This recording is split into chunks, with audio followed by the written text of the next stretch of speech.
नमस्कार, लक्षवेधीमध्ये आपल्या सगळ्यांचं स्वागत। मी प्रसाद काथे। नितीश कुमार बिहारचे 8व्यांदा मुख्यमंत्री झाले। त्याआधी त्यांनी भाजपाला पुन्हा एकदा सोडचिठ्ठी दिली आणि राजदचा पुन्हा एकदा हात धरला। हे सगळं घडत असताना त्याचे अत्यंत स्वाभाविक असे परिणाम राजकीय दृष्ट्या वक्तव्यांच्या रूपाने महाराष्ट्रामध्ये उमटले। राष्ट्रवादी काँग्रेसच्या नेतृत्वाने नितीश वेळीच सावध झाले अशी भूमिका घेत असतानाच भारतीय जनता पार्टी ही मित्रपक्षांना संपवतीये अशा प्रकारचं धाडसी विधान केलं। भारतीय जनता पार्टीचा आजवरचा इतिहास हा आपल्या सोबत जो आला त्याला संपून त्याच्या जागी स्वतःचा विस्तार करण्याचा आहे हे सांगण्याचा राष्ट्रवादीच्या नेतृत्वाचा प्रयत्न आहे। भारतीय जनता पार्टीच्या माध्यमातून राष्ट्रीय लोकशाही आघाडी असा एक समूह राजकीय पक्षांचा भारतात जन्मला। याआधी अशाच प्रकारची राजकीय समूह शक्ती ही इंदिरा गांधींच्या विरोधात एकवटली होती, त्यात जनसंघ होता। ही सर्व राजकीय वाटचाल ही त्या वेळेला त्या घटकांकडून होत असते ज्यांना ज्यांना प्रमुख प्रबळ विरोधकावर भारी पडण्याच्यासाठी अर्थात विजय मिळवण्याच्यासाठी स्वतःच्या बळाला अधिक वृद्धिंगत करायचं असतं किंवा समविचारी पक्षांना एकत्र घ्यायचं असतं। हा लोकशाहीतला तसा आणि त्यात सुद्धा बहुपक्षीय लोकशाहीतला तसा रुजलेला प्रकार आहे। पण यात ज्याला सोबत घेतलंय त्याच्या खांद्यावर बसून जत्रा बघण्याचा प्रकार होतोय असं जे सुचवतायत त्यांना सुद्धा आठवावं लागेल की त्यांनी जेव्हा जेव्हा स्वतःच्या अस्तित्वाची वेळ आली तेव्हा स्वतःच्याच पक्षाचे लचके तोडलेले आहेत।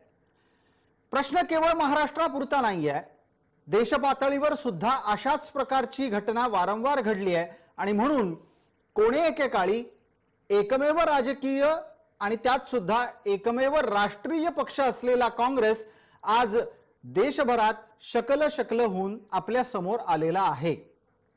मुळात मित्रपक्षांचं आणि मूळ राष्ट्रीय पक्षांचं हे सख्य न कधी एनडीएत राहिलं न कधी यूपीए मध्ये जेव्हा काँग्रेस बलशाली होती त्यावेळेला त्याच्या विरोधात सगळेजण कुरकुर करायचे। ज्या वेळेला एनडीए मध्ये भाजपा बलशाली असतो तेव्हा भाजपा विरोधात बाकीचे कुरकुर करत असतात। आता थोडासा बदल झालाय, तुलनेनं एनडीए उरलेलाच नाहीये। जो उरला आहे तो संपूर्ण विशालकाय जगातला सगळ्यात मोठा पक्ष असल्याचा दावा करणारा भाजपा आणि त्याचे महत्त्वाचे घटक पक्ष असलेले जे मित्रपक्ष होते ते त्यापासून दुरावलेले आहेत। शिवसेना, अकाली आणि अगदी काल परवापर्यंत जदयू हे त्याचे घट्ट मित्र असायचे ते आता त्याच्या सोबत नाहीत। भाजपाच्या वागण्यामुळे ही परिस्थिती आली की मित्रपक्षांनी सुद्धा वेळोवेळी स्वतःचा राजकीय स्वार्थ तपासला, पाहिला आणि त्यांनी आपापली वाट चोखाळली हे सुद्धा तपासावं लागेल।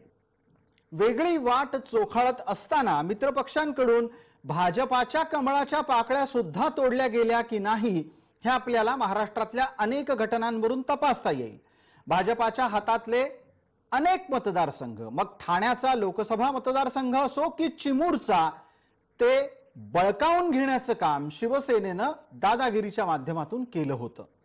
हीच परिस्थिती काँग्रेस राष्ट्रवादीच्या दरम्यानही राहिली आहे आणि त्याच निमित्तानं लक्षवेधीच्या बाबतीत महाराष्ट्रीय परिस्थितीतली चर्चा करत असताना आजचं आपलं शीर्षक आहे, मित्रपक्षच भाजपाचे शत्रू आहेत का?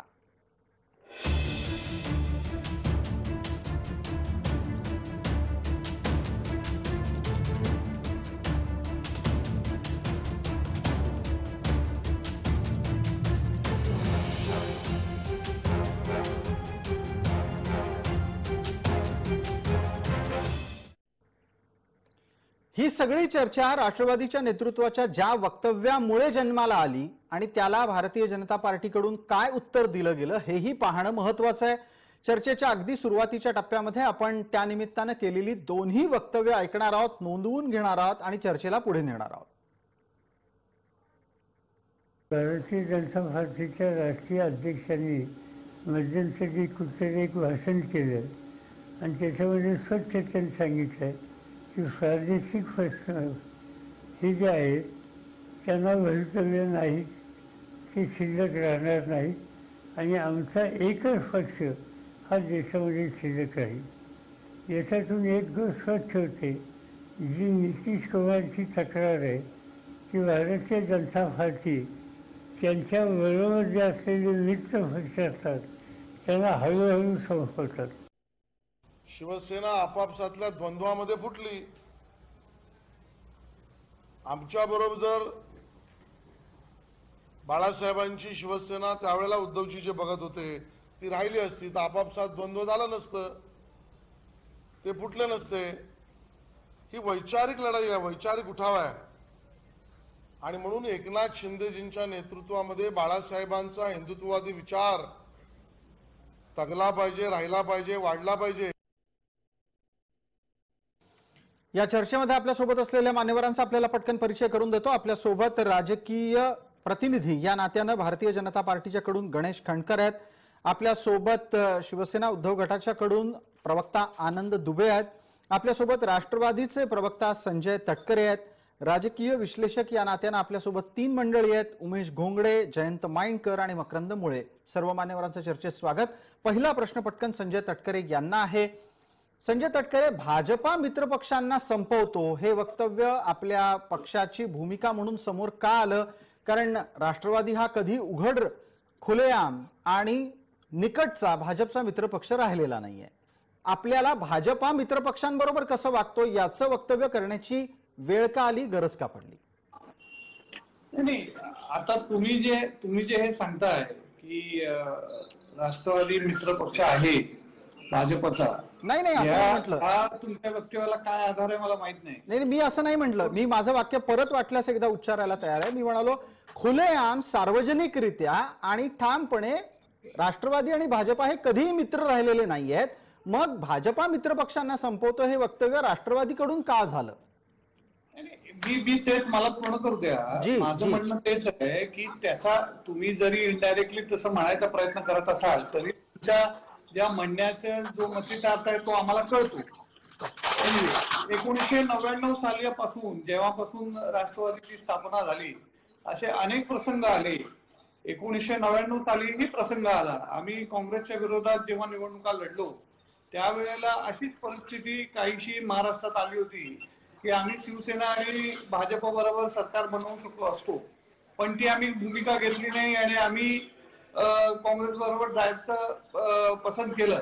आणि त्यानंतर आज 2022 पर्यंत पण आम्ही काँग्रेस बरोबरच आहोत आणि आमचा जो विचार आहे तो सेक्युलर पक्षांबरोबर राहायचा आणि एक सेक्युलर भूमिका घेऊन आमचा पक्ष चाललेला आहे, तसाच चालतो। त्यामुळे संजयजी, आपल्याला भाजपा आणि मित्रपक्ष यांच्याबद्दल बोलण्याची गरज का आली? आपल्याला वेळेची मर्यादा, 6 जण आहात तुम्ही पॅनलवर, म्हणून विनंती करतोय वेळ मर्यादेकडे आपल्याला लक्ष द्यायचंय। बरं आता राहिला प्रश्न भाजप आणि मित्रपक्षांचा। भाजप जिथे ज्या राज्यामध्ये मित्रपक्षाला घेऊन सत्ता स्थापन केलं, आपण बघा त्यांची परिस्थिती काय झाली। गेल्या 20 वर्षांमध्ये अकाली दल असेल, शिवसेना असेल किंवा अगदी जनता दल युनायटेड असेल आणि असे असंख्य छोटे मोठे पक्ष आहेत जे हिंदी हार्टबेल्ट मध्ये आहेत। अगदी गोव्यामध्ये मागोपाचं त्यांनी काय केलं, गोवा फॉरवर्डचं काय केलं, या सगळ्या परिस्थितीचं जर आपण अवलोकन केलं तर असं आपल्याला लक्षात येईल की भाजप ज्यांचा हात धरून ज्या राज्यामध्ये जातं त्या पक्षाला गिळंकृत करतं, हा भाजपचा इतिहास आहे आणि तो नाकारू कोण शकत नाही। आपण पटकन या निमित्तानं एकदा भारतीय जनता पार्टीची प्रवक्ता प्रतिनिधी म्हणून आपल्यासोबत असलेल्या गणेश खंडकर यांना बोलतं करूया। खंडकर साहेब, आपण वक्तव्य ऐकलंय, मूळ वक्तव्य ऐकलं, प्रवक्त्यांचंही म्हणणं ऐकलं।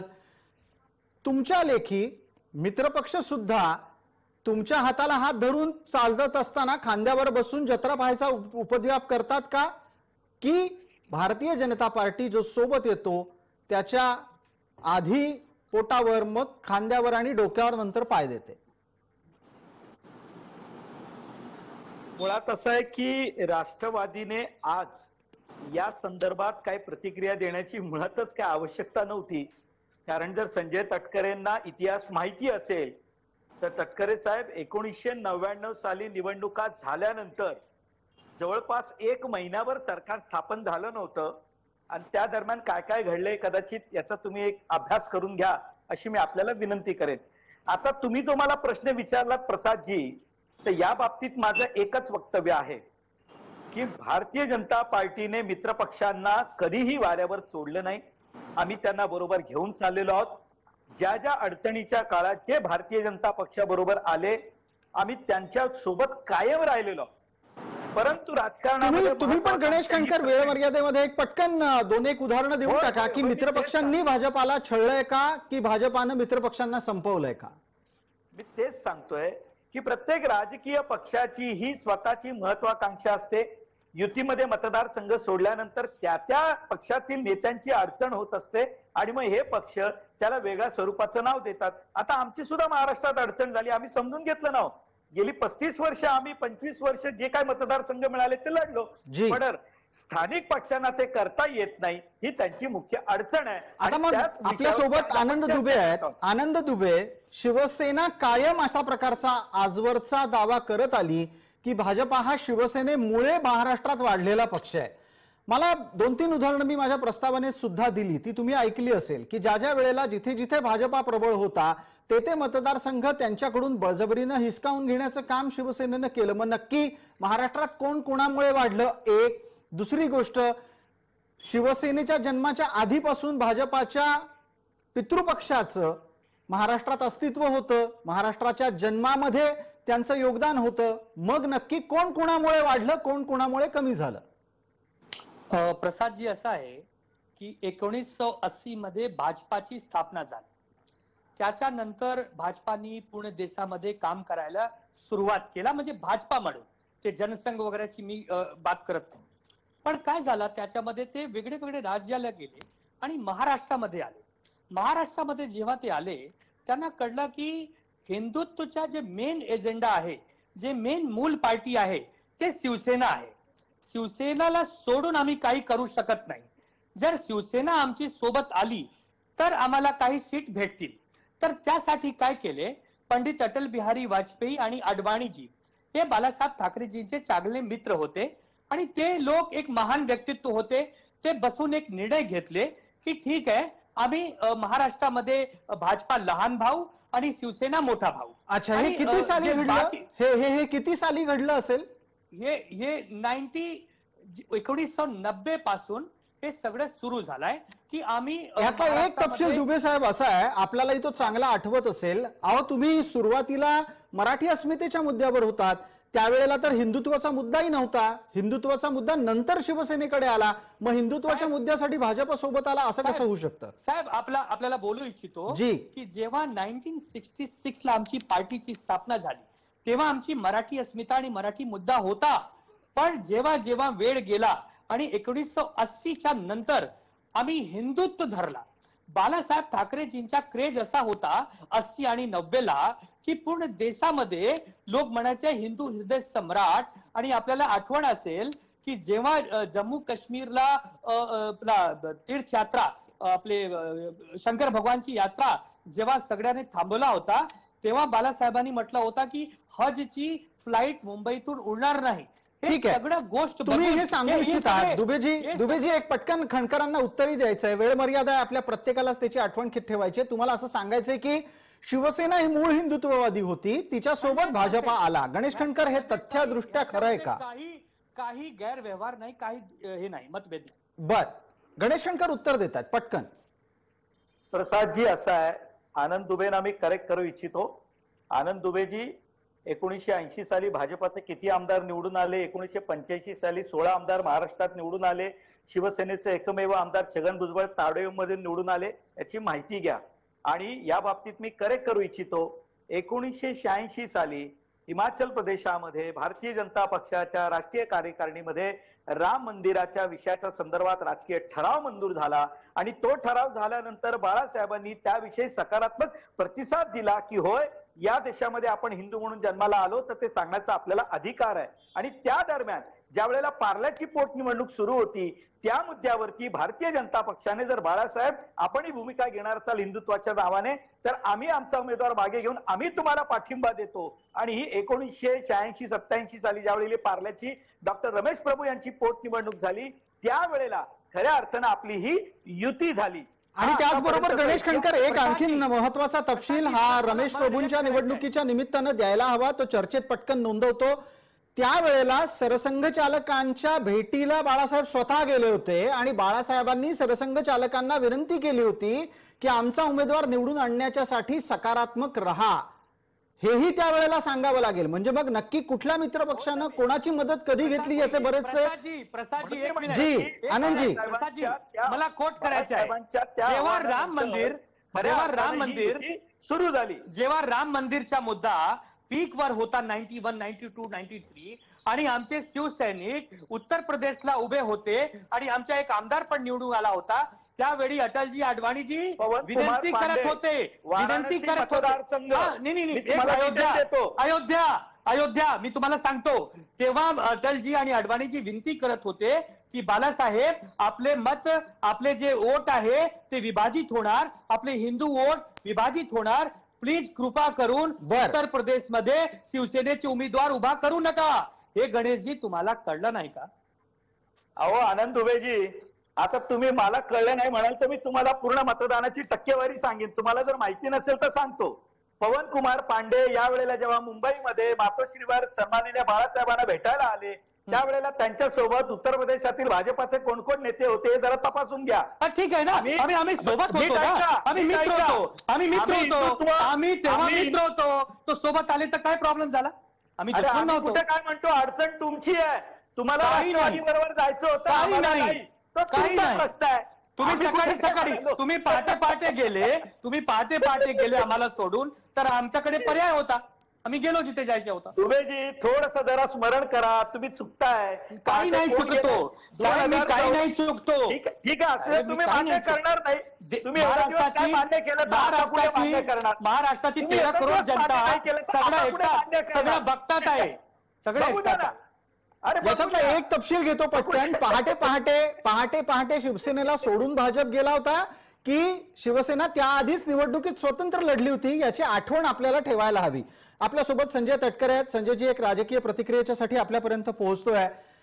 मित्रपक्ष टिकवण्याच्या साठी राष्ट्रवादीनं काही टिप्स कधी दिल्या होत्या शिवसेनेला?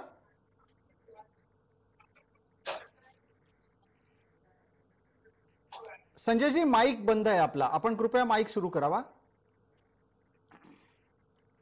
जी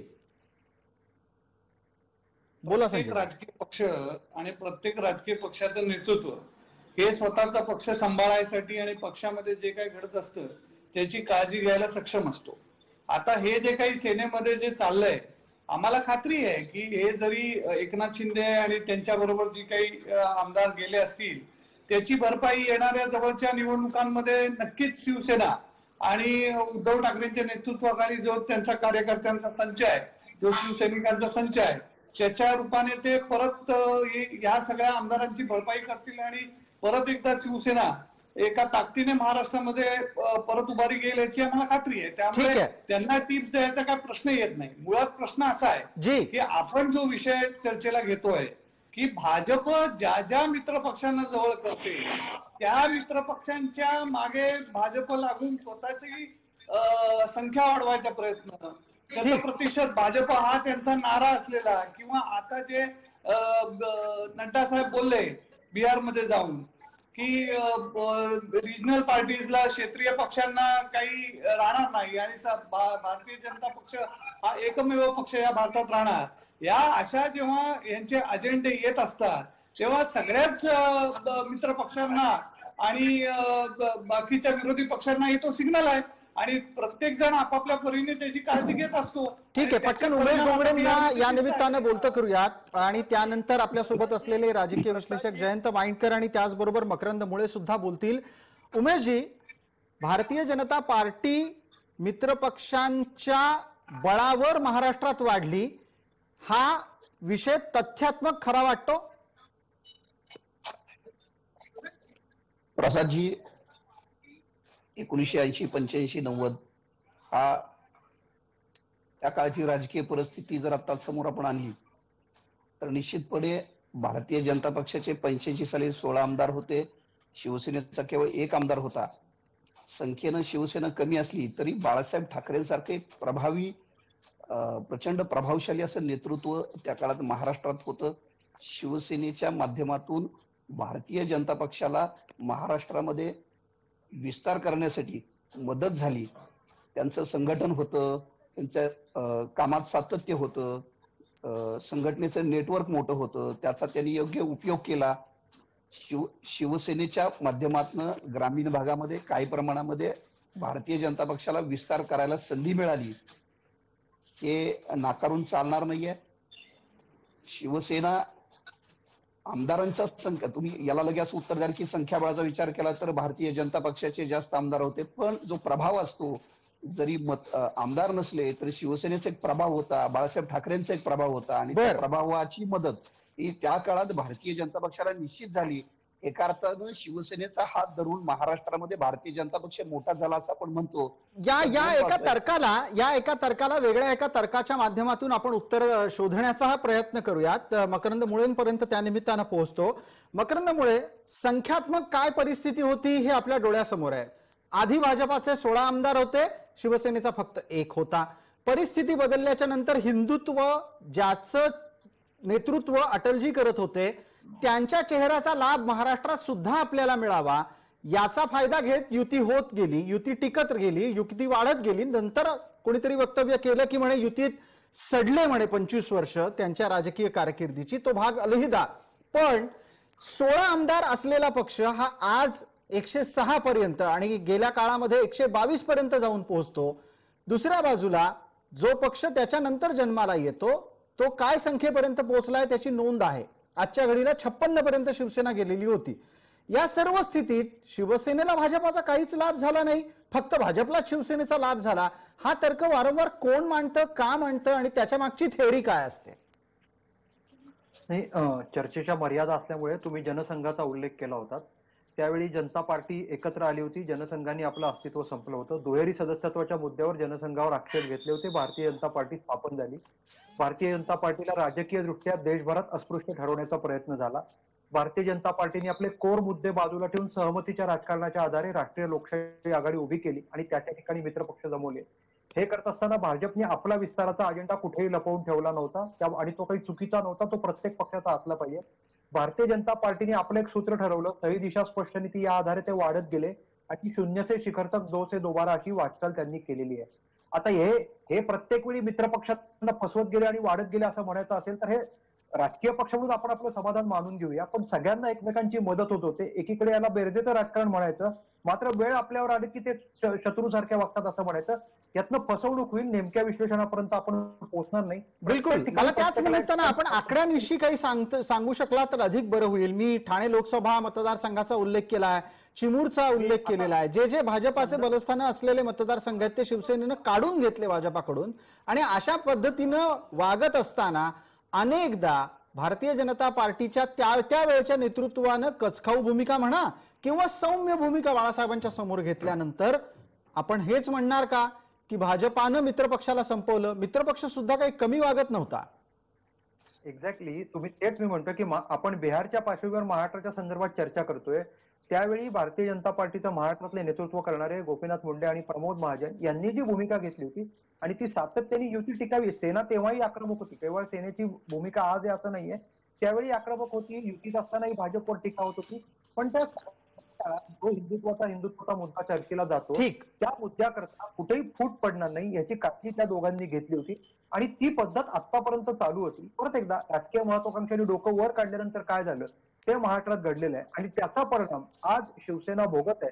पण परत एकदा आपलं जे राजकीय अपयश आहे, अपयश कोणाला येऊ शकतं तो मुद्दा नाहीये, ते लपवण्याकरता मूळ चुका किंवा मूलभूत गोष्टींच्याकडे डोकवण्याच्या ऐवजी भारतीय जनता पार्टीला दोष देऊन जर प्रश्न संपवायचा असेल तर ते खूप सोपं आहे. पण तसं अगदी नाहीये. अगदी बरोबर आहे. याच्यासाठी एक इंग्रजीतली म्हण असते की एखाद्याला वेडा ठरवा आणि त्याला दगड मारा.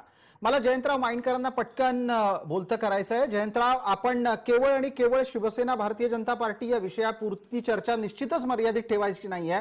तुम्ही राष्ट्रीय संदर्भ त्यातले जोडा अशी माझी तुम्हाला विनंती आहे. जनता दल युनायटेड, अकाली दल या दोन पक्षांमध्ये सुद्धा राजकीय महत्वाकांक्षा वाढीस लागल्यामुळे भाजपापासून दूर जाण्याचे निर्णय झाले का, ते त्यांना फलदायी ठरलेत का, ठरतील का? धन्यवाद मला विषयाचा वायडर स्कोप करून दिल्याबद्दल. मी एका लेखात असं लिहिलेलं वाक्य तुम्हाला सांगतो की भाजप हा एखाद्या, आपल्याला विक्रम आणि वेताळाची कथा लहानपणापासून सगळ्यांनीच वाचलेली आहे सर्व भाषांमध्ये. तर मी एका लेखात असं लिहिलं होतं की भाजप हा एखाद्या वेताळासारखा नॅशनल डेमोक्रेटिक अलायन्स काढून अनेक पक्षांच्या खांद्यावर अनेक राज्यात उभा राहिलेला आहे आणि सिस्टमॅटिकली त्या खांद्यावर बसलेल्या वेताळांनी अर्थात भारतीय जनता पार्टीनी सिस्टमॅटिकली एक एक पक्षाची मान मुरगाळलेली आहे. आणि अगदी लेटेस्ट असं म्हणायला पाहिजे उद्धव ठाकरे, आणि त्याच्यानंतर ज्या प्रकारे नितीश कुमारांचं म्हणणं असं आहे, जे आधी स्वतः भाजप लालूंबरोबर होते, आता ते इकडे आलेले आहेत, की त्यांना सुद्धा ह्युमिलिएशन करून त्यांना जावं लागलं. आज ज्यांच्या खांद्यावर भारतीय जनता पार्टी विविध राज्यात उभा होता त्यातला फक्त एकच पक्ष, तो म्हणजे हरियाणाचा देवीलालांचे पणतू दुष्यंत चौटाला यांचा JJP हा पक्ष. कारण त्यांच्यातही परिवारातच 2-3 पक्ष पडलेले आहेत. एक अभय चौटालाचा तर एक अजय चौटालांचा मुलगा याचा, आणि मुख्य म्हणजे ओम प्रकाश चौटाला यांचा पाठिंबा अभय चौटालाला. त्याच्यामुळे मुळात जर का कोणत्या एखाद्या पक्षाला आता एक एनडीएतला एखादा पक्ष उरलेला असेल तर तो फक्त JJP उरलेला आहे. मला 1-2 गोष्टी अजून जरा सांगायच्या आहेत आपल्याकडनं वेळ असेल तर. अगदी कमी वेळ उरला, 30 सेकंद. अगदी हे जे शत्रू आणि मित्र आपण जे म्हणतात, तर पहिली गोष्ट, शत्रू जेव्हा समोर बसलेला असतो ते तो माहिती असतो की आम्हाला शत्रू आहे. खरं तर जे काही बॅकस्टॅबिंग होतं ते नेहमी आपल्याला मित्राकडनंच होतं. त्याच्यामुळे मी त्याला बॅकस्टॅबिंग म्हणत नाही, त्याला मी असं मानतो की आपण अलर्ट राहिलं पाहिजे. दुसरं माझं म्हणणं असं आहे की गर्व से कहो हम हिंदू है ही घोषणा भाजपनी दिलेली नाही. हे शब्द शिवसेनेनी, बाळासाहेबांनी पार्ल्याच्या निवडणुकीत पहिल्यांदा वापरले आणि भारतीय जनता पार्टीनी जेव्हा याचा फायदा मिळाला तेव्हा ती त्याच्यावर पोळी भाजायला सुरुवात केली. हा इतिहास आहे. तोपर्यंत भाजप हा पीडीएफचा भाग होता. ठीक आहे, आपल्याला वेळेची मर्यादा आहे. एक पटकन छोटीशी विश्रांती घेतोय. या चर्चेच्या इतरही विविध दृष्टिकोनांकडे, मुद्द्यांकडे लवकरच परत येतोय लक्षवेधीच्या पुढच्या भागात.